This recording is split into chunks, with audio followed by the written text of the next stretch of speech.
Hello, my name is Alfredo De La Torre, the shop foreman here at Howard Orloff Volvo Cars.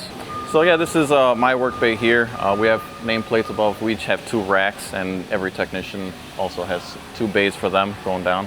Same on this side, 2 bays per technician. But usually we do about like 30 to 40 cars on the Volvo side per day, and we handle them pretty good.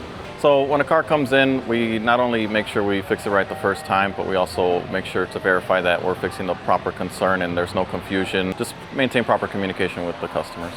Something big on Volvos that gets overlooked a lot is just battery maintenance. These cars are very dependent on proper voltage, and just sometimes a little bit low of a or older battery will cause a lot of issues with the car. So bringing a car to the dealership, you're gonna make sure that we get the right parts, the OEM parts in the vehicles. That's very important on Volvos. They do not do well at all with aftermarket parts, just cause a lot more issues and headache. So I've had it a couple times where cars come in with a lot of different lights on, the ESC, check engine light, and customer thinks it's going to be a big issue, but it ends up being just a small electrical loose pin or something like that that we're able to easily fix for them. Hi, I'm Marty Surgis. I'm the shop diagnostician here at Jaguar, Land Rover, Chicago. We do a multi-point inspection on every car.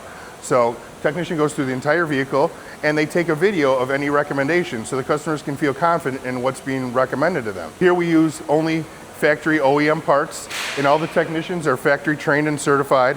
They work on these cars all day, every day. So they know these cars very well.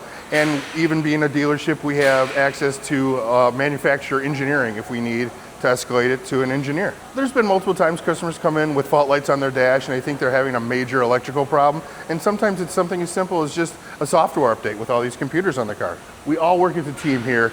We're all very friendly with each other. So if anyone sees someone working on a car and they know the answer to that problem, what's wrong with that car, we work together to make it repaired quickly and effectively and get the customer back in their cars as soon as possible.